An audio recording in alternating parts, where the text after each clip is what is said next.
ভোলায় এসএসসি পরীক্ষা খারাপ হওয়ায় চিরকুট লিখে আত্মহত্যা করেছে শহরের মাসুমা খানম বালিকা। বুধবার রাতে রুমের সিলিং ফ্যানের সাথে গলায় ফাঁস দিয়ে আত্মহত্যা করে। জানা যায় সিমি পরীক্ষায় অনেক খারাপ করেছে, ফেল আসবে, তাই সে আত্মহত্যা করে। আত্মহত্যা করার আগে সিমি একটি চিরকুট লিখে যান। চিরকুটের লেখা ছিল, মা বাবা তোমার যোগ্য মেয়ে হতে পারলাম না, তোমরা আমাকে নিয়ে অনেক স্বপ্ন দেখেছো, বিশেষ করে মা আমাকে নিয়ে অনেক কিছু করতে চেয়েছে, কিন্তু আমি তোমাদের স্বপ্ন কোনোদিন পূরণ করতে পারবো না। আমার গণিত পরীক্ষা ভালো হয়নি, কিন্তু আইসিটিতে আমার পাশের মার্ক উঠেনি। এই রেজাল্ট নিয়ে আমি কাউকে মুখ দেখাতে পারবো না, সবাই A+, গোল্ডেন A+ পাবে, এর মাঝে আমি কি পাসটাও করতে পারবো না? এই জীবন রাখতে পারবো না, দয়া করে সবাই আমাকে ক্ষমা করে দিও। আমি যদি কাউকে কষ্ট দিয়ে থাকি তাহলে আমাকে মাফ করে দিও। মা বাবা, আমি তোমাদের অনেক বেশি ভালোবাসি, তোমাদের সম্মানের কথা ভেবে আমি এই সিদ্ধান্ত নিয়েছি। ইতি, তোমাদের মেয়ে সিমি। সিমির সহপাঠী ও স্বজনরা জানান, গণিত তথ্য যোগাযোগ প্রযুক্তি পরীক্ষা খারাপ করায় একটি চিরকুটে লিখে আত্মহত্যা করেছেন, কিন্তু এটা করা তার ঠিক হয়নি। পরীক্ষার রেজাল্ট খারাপ হলেও পুনরায় আবার পরীক্ষা দিতে পারত, এমন ভুল যেন কোনো পরীক্ষার্থী না করে।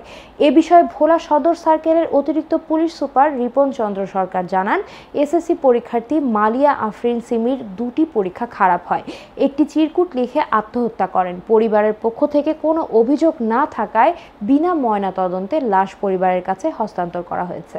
ছিল আমরা ক্লাসমেটে একসাথে পড়ালেখা করছি, কিন্তু আইসিটি পরীক্ষায় খারাপ হওয়ার কারণে এই সিদ্ধান্তটা নিয়েছে, কিন্তু যে সিদ্ধান্তটা নিয়েছে ওটা ভুল হয়েছে। এই সিদ্ধান্তটা যেমন আর কোনো মেয়েরা না নেয়, এটা একটা ভুল সিদ্ধান্ত। আর এই যে সিদ্ধান্তটা নিয়েছে ওই পরীক্ষা খারাপ হয়েছে, বাট ভবিষ্যতে আবার সেই পরীক্ষা দেওয়ার কোনো সুযোগ আছে, সে যে গত বছরে দিতে পারবে, কিন্তু সেই সিদ্ধান্তটা নিয়েছে, আসলে এটা সঠিক সিদ্ধান্ত নয়। গতকালকে 23 তারিখে আইসিটি কি পরীক্ষা আছে, ওই পরীক্ষা দিচ্ছে। আমরা তো অনেক আগের মানুষ, আমরা বুঝুন করতে বুঝছেন। খারাপ করছে কি বললো, অনলাইনে এটা দেয়, শিওর দেয়, ওইটা দেখা ওই দুইটা মার্ক হইলো 8টা, 2টা খারাপ করছে। ওর মার্ক আছে বলছে, তো এত টাকা দিয়ে তোমার পড়াই ফেরাইবেন, তুমি এই পরীক্ষা খারাপ করে কথা কও, ভালো করে লেখা করবা, করো না, কথাই ঢুকি খালি কইছে বুঝছেন। এরপরে ওর মারে কয় যে আপনি ওই যে কী সিলাইব, কয়গুলো আপনার শিলান কইয়া ওই বারিন্দা দেশে যায়, ওই যে টেবিলে ফোরে ওখানেই ফ্যান আছে, ওই ফ্যানের উপরে আত্মহত্যা করছে। ফ্যানের 10:30 হইতে 11:30টার মধ্যে, এই টাইমে এই হঠাৎ করিয়া যায়, ওই যে অন্তর আয়া যে বারিন্দা খুলছে না, টানা দিয়া সাইডে দেখে আমার মায়ও হিট ওই সিকুর দিয়ে উঠছে। আর ওই আমরা সবাই গেছি, যেরকম ওই মাথায় আছে বাড়ির মধ্যে একটা হইজোয়ার হয়ে আরম্ভ হয়েছে না। আমি তো আমার ঘরেটা, আমি এখান থেকে গেছি, গিয়া দেখি এই অবস্থা আর কি।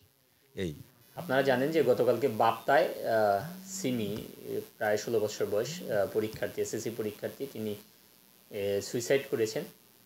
তো এই ঘটনার প্রেক্ষাপটে আমরা যখন ঘটনাস্থলে যাই, গিয়ে জানতে পারলাম যে তিনি বাবা মায়ের কন্যা সন্তান হিসেবে পরীক্ষা দিচ্ছিলেন। তো এরই প্রেক্ষাপটে তার পরীক্ষায় সামহাউ খারাপ হচ্ছিল। তো মা বাবা যখন তাদের কথা বলতেছিল বা কথা কাটাকাটি হচ্ছিল, এ নিয়ে সে রাগ করছিল যে, এবং রাগ করার একটা পর্যায়ে সন্ধ্যাবেলা নাস্তা করার পরবর্তী সে পড়ার জন্য তাদের আলাদা ঘরে গেছে।